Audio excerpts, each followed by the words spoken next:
Kai žmogus darosi tatuiruotę, jisai nori joje kažką įprasminti, kad tai būtų kodas. Noriu įsukti karmos ratą, taisydamas ar darydamas naujas tatuiruotės, padaryti gerą darbą jums. Aš esu Danielius Dečkovas ir pristatau jums Karma Tattoo Project.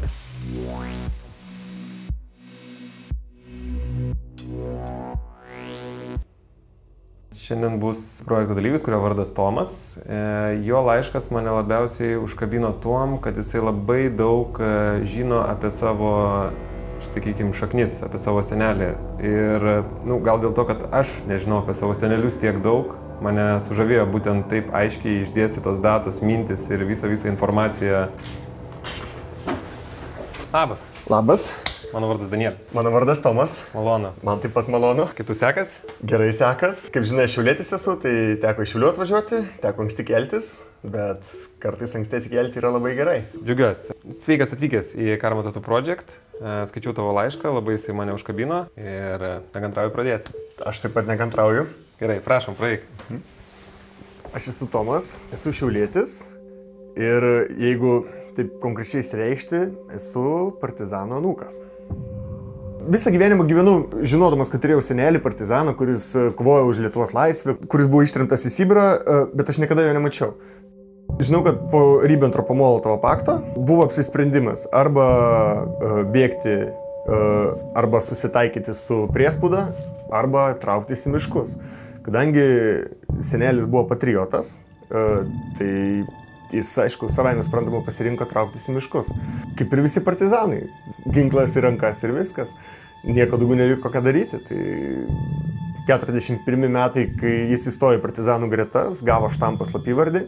Kartu su seneliu pasitraukė ir senelio brolis, ir mano prosenelis į miškus. Ir daug jaunų žmonių. Mama pasakojo, kad močiutė bėgo per laukus su 1 mėnesio kūdikiu ir ji jau žinojo, kad senelis suėmė. Traukiniais vežė partizanus, tremtinius į Sibirą. Kadangi mano senelis traukiniu irgi buvo išvežtas, jis buvo išvežtas į Vorkutą. 6 metai Vorkutos lageryje tai buvo nepakeliami kalnakasybos darbai, ten už poliarinį ratą, ten žiemos iki -60 šalčiai. Mes suvokėme, kokiam ten sąlygom jie gyvena, ten ant medinių gultų. Po Stalino mirties 54 metais leido perskelti Krasnojarsko kraštą. Tai jau leido pasistatyti savo namus, iš barakuose įsikurti jau normaliai. Jis atvyko į Lesosibirską. Iš nuogirdų girdėjo, kad šeima buvo ištremta ir ten jie susitiko. Nežinau, kokios emocijos buvo. Ten, aš manau, tai yra nepertikimas emocijos, kai tu po 6 metų tu net nesitiki, kad tavo šeima bus gyva. Ir tu susitinki. Didžiulis džiaugsmas, jie toliau kūrė šeimą, jie susilaukė paskui dar 4 vaikų.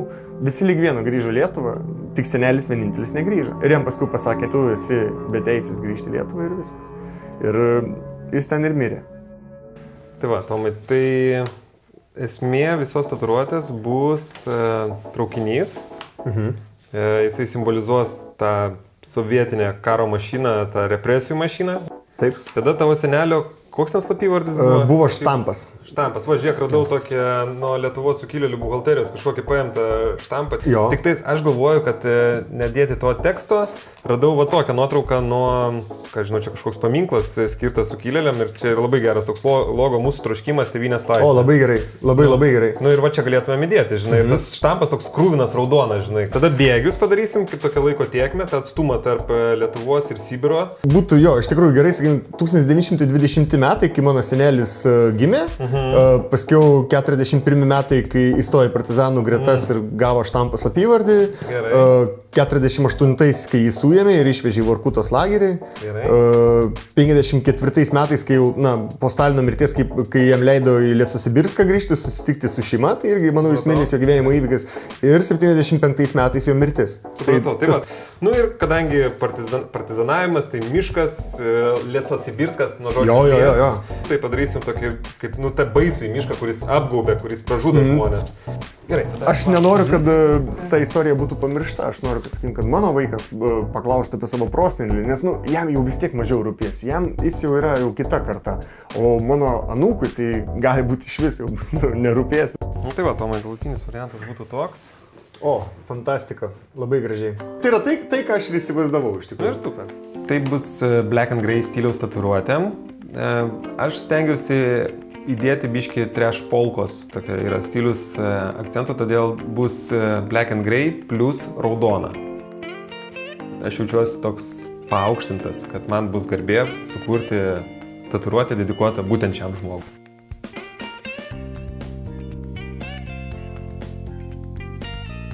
Nuotraukas kartais, kai pavartau senelio nuotraukas, matos, kai, sakykime, buvo jaunas, jaunystės nuotraukas, veržlus žmogus ir viena iš paskutinių nuotraukų prie Volgos ar prie Maskvyčių stovi atsistos, tai ten jau matas žmogus jau beveik prieš mirtį.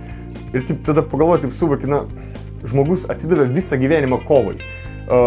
Pirma tiesioginė kova ir paskui vis tiek ta vidinė kova savy. Su to, kad tu nesutinki su ta priespauda, tu nesutinki, kad tave laiko kažkur per prievartą. Bet tais laikais veždavo už nieką. Wow! Geras? Sąžininkai pasakysiu, žinok, žiauriai geras, žiauriai, nerealiai. Bet darbas įspūdingas, pažiūrėk, kaip atrodo.